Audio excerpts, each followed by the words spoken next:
তো guys finally আমাদের আমের আচার কমপ্লিট, কিন্তু এর ভিতর আসলে প্রচুর তেল লাগে, অনেক তেল দেওয়া হয়ে গেছে, 2 কেজি তেল খেয়ে নিয়েছে,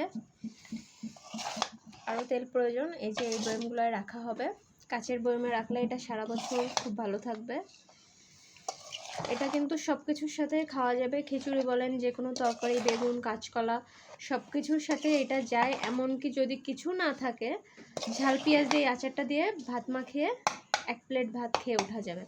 আমার মার হাতের এই আচারটা আসলে এতই মজা, আমার খালারাও খুব পাগল, তারাও এটা খুব পছন্দ করে।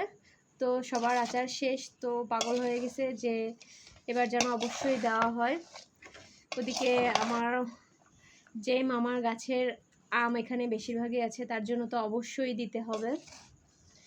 এর ভিতর আরও অনেক তেল দিতে হবে, আপাতত তেল না দিলে আচারটা নষ্ট হয়ে যাবে, তাই আপাতত দেওয়া হয়েছে। তাও এখানে 2 কেজি চলে গিয়েছে, আরও দিতে হবে। যত তেল দেওয়া হবে তত মজা হবে, আর যত তেল দেওয়া হবে আসলে আচার ততই তেল খেয়ে নেবে। তো গাইস আজকে ভিডিওটা এই পর্যন্তই।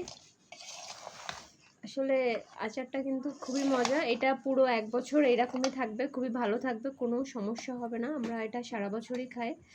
গত বছরের আচারটা এই তো মাত্র 1 সপ্তাহ হবে শেষ হয়েছে, তো আমরা তো সবাই পাগল হয়ে গিয়েছি কেন আবার বানাচ্ছে না। তো এই যে আমার মা আমাদের জন্য আচার বানিয়ে ফেলেছে, তো অনেক অনেক ধন্যবাদ মাকে।